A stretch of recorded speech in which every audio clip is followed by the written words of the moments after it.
बहुजन media ही आपकी media है। इसे मजबूत बनाने के लिए एक कदम बढ़ाएं। एक कदम भीम मिशन की ओर को सब्सक्राइब करने के बाद बेल आइकन अवश्य दबाएं। बाबू जगजीवन राम की धरती, ये धरती है क्रांति की जननी। परम पूजनीय बाबा साहब अंबेडकर ने वोट का अधिकार दिया है, और वो वोट का अधिकार बिकने के लिए नहीं दिया है। किस लिए दिया है वोट का अधिकार? गुलामी से मुक्ति के लिए। समझ रहे? लोकतंत्र बना इसलिए क्योंकि पहले राजतंत्र था कि राजा का बेटा ही राजा बनेगा, गरीब का बच्चा राजा नहीं बनेगा। राजा वही बनेगा जिसके सर पे राजा हाथ रखेगा। तो लोकतंत्र बना इसलिए कि एक मजदूर का बच्चा, एक किसान का बच्चा, एक गरीब का बच्चा, एक महिला जिसको अबला कहा जाता है, उन तमाम लोगों को राजनीतिक शक्ति देने के लिए, और वो इसलिए कि वो रुपए पैसे वाले ना बने, वो अपने लोगों की सेवा करें, इसलिए लोकतंत्र बना।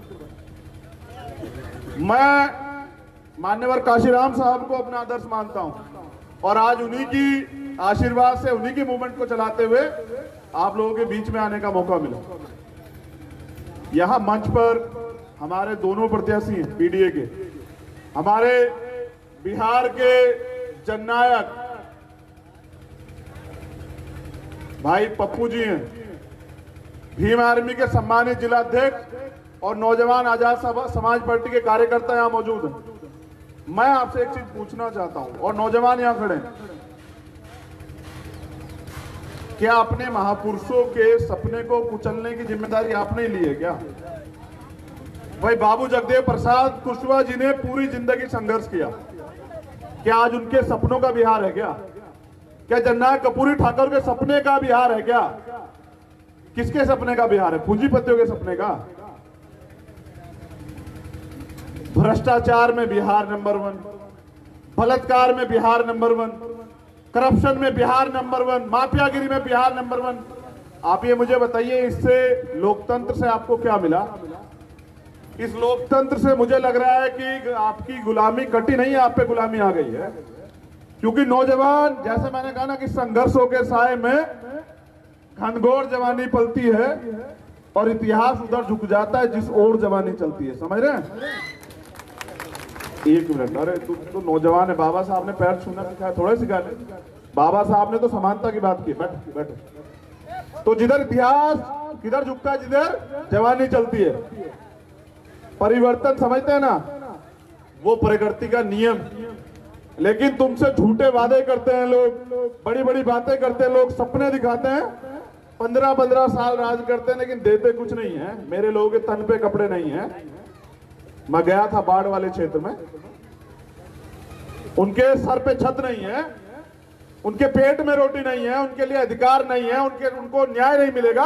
जो बक्सर में हुआ, जो मोतिहारी में हुआ, उसका जिम्मेदार कौन है? कानून का राज कौन स्थापित करेगा? मुख्यमंत्री या कोई आम आदमी? मैं प्रशासन के लोग यहाँ हैं, अभी वो तेजी से आ रहे थे तो कार्यकर्ताओं से धक्का मुक्की कर रहे थे। ऐसा नहीं करते भाई, ये कल के शासक है, यही नेता है। आप देखना, कल ये नेता बनेंगे और आपको इन्हीं की सुरक्षा करनी पड़ेगी। आप देखते जाइए, ये भी कल आपका, हमारा छोटा भाई कल विधायक बनकर सदन में जाएगा, अगर हिम्मत से ये लोग लग गए। इनको सम्मान दीजिए, ये सम्मान के लिए। जनता मालिक होती है लोकतंत्र में, समझ रहे हैं?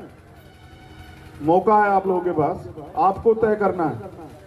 पैसे वाले बहुत लोग हैं, लेकिन नीयत का खेल है। वादे बहुत लोग करते हैं, पूरे करने की बात है। मेरी तो शुरुआत है, मैंने वोट नहीं मांगा अब तक, लेकिन आप जिम्मेदार हैं, तमाम लोग जो मुझे जानते हैं। कश्मीर से लेकर कन्याकुमारी, अगर कहीं कोई अत्याचार होता है किसी मजलूम पे, आपको भीम आर्मी के बाद सुनाई देती है नहीं देती है? हाथ उठा के बताओ। क्या भीम आर्मी के लोग जवाब देते हैं नहीं देते हैं? मगर मैं देखता हूं कि जब हमारे कार्यकर्ताओं पे लाठी चलती है, मुकदमे लिखे जाते हैं, उनको जेल भेजा जाता है, तो कोई नेता साथ नहीं खड़ा होता। मैंने 100 तरह के अपमान सहे अपनों से, 100 तरह की आरोप सहे, लेकिन मैंने तय किया कि अपने महापुरुषों के सपने को पूरा किए बगैर मैं मरूंगा नहीं। तो मेरी जान, मेरे सपने तो आप लोगों तक सीमित हैं, क्योंकि इस लड़ाई जो है आपकी है, और इस आपकी लड़ाई को मैंने यहाँ, क्योंकि जब मैंने दिल्ली में देखा, बहुत गौर से सुनना, क्योंकि सबसे ज्यादा मजदूर जो हैं वो बिहार से जाते हैं वहां, और जब कोरोना का समय स्टार्ट हुआ ना, तकलीफ में, चप्पल नहीं पैरों पे, पेट में रोटी नहीं, बच्चे के लिए पानी नहीं, कुछ नहीं, अगर है तो अपमान, तिरस्कार, लाठी। मैंने देखा कि ये मेरा भाई जो है ना लड़ रहा, उनके लिए रोटी की प्रबंध कर रहा। मैंने बाढ़ में देखा जहां कोई नहीं जा रहा था, ये जा रहा था। तो मैंने पूंजीपतियों से समझौता नहीं किया, मैंने उससे समझौता किया जिसका दर्द मेरे जैसा, बिल्कुल, जो बिहार में बदलाव चाहता है। और मैं आपसे चाहता हूं कि आप बिहार में मेरे भाई को मौका देंगे नहीं? दोनों हाथ उठा के बताइए। अगर आप मौका देंगे तो मैं विश्वास दिलाता हूं कि जो शपथ पत्र इन्होंने दिया वो पूरा होगा, क्योंकि हमें बिहार को देश, पूरी दुनिया में चमकाना है। समय बहुत कम है। आप सब लोगों का आभार, धन्यवाद। मेरे बाद जो है आगे की कड़ी को हमारे बिहार के जननायक भाई पप्पू जी आगे बढ़ाएंगे, आप इनको जरूर सुने।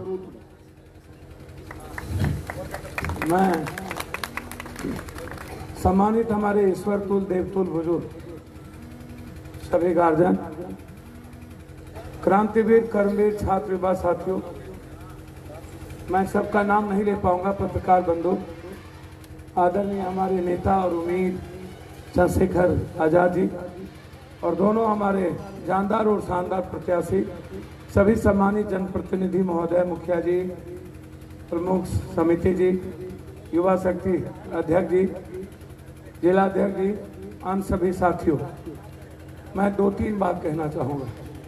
हर घटना में अरवल, आज से नहीं, मैं 84-86 से अरवल आ रहा हूँ। जब भी कोई नरसंहार हुआ सबसे पहले पप्पू यादव अरवल आ।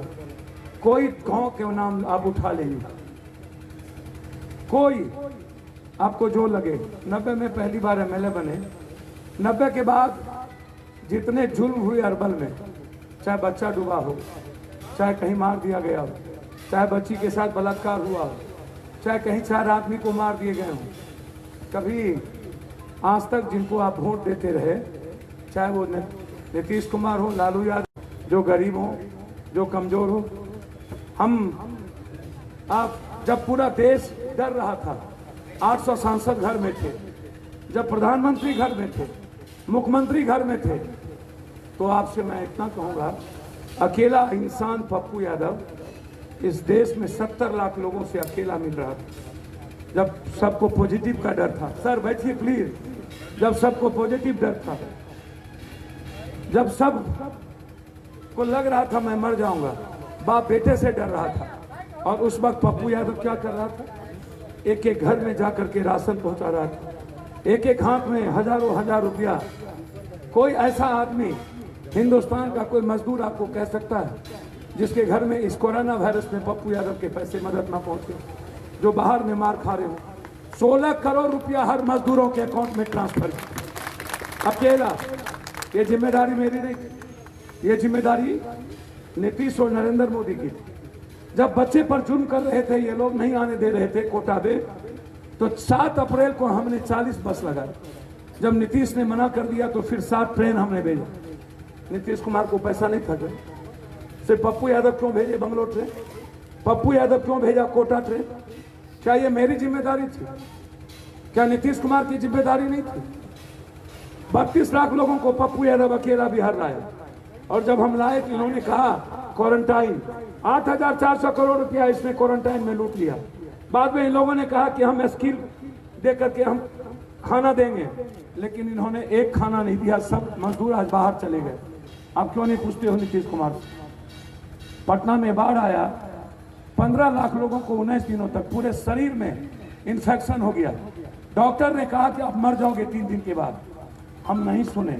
9 दिनों तक सुशील मोदी हाफ पैंट पहन करके भाग गया, उसके घर में खाना पहुंचाते रहे, लेकिन हम पटना छोड़ के नहीं गए। क्या वहां पर कोई नेता नहीं था? नीतीश जी नहीं थे? क्या वहां विपक्ष नहीं था? क्या निकले वो? मुजफ्फरपुर में चिमकी बुखार में 300 लोग मर गए। मैं जानना चाहता हूं, क्या वो 300 लोग को अकेला पप्पू यादव लड़ाई लड़ा? हमने 30 साल बनाम 3 साल, आपको कोई लड़ाई आप उठा के देख लीजिए, शेल्टर हाउस की लड़ाई, NRC की लड़ाई, कोई देश में नहीं लड़ा। जहां पर बलात्कार हुए सबसे पहले पप्पू यादव। भारत के किसी कोने में, कश्मीर से कन्याकुमारी, हर आदमी की सेवा पप्पू यादव। सिंगल इंसान जो पप्पू यादव के दरवाजे से लौट के गया हो। मैं चाहता क्या हूं, आप इनसे पूछो ना, नीतीश कुमार से, आप सिर्फ इतना पूछो नीतीश जी से, आप आए थे जंगल राज पे, जनता ने ठीक है उनको नकार दिया।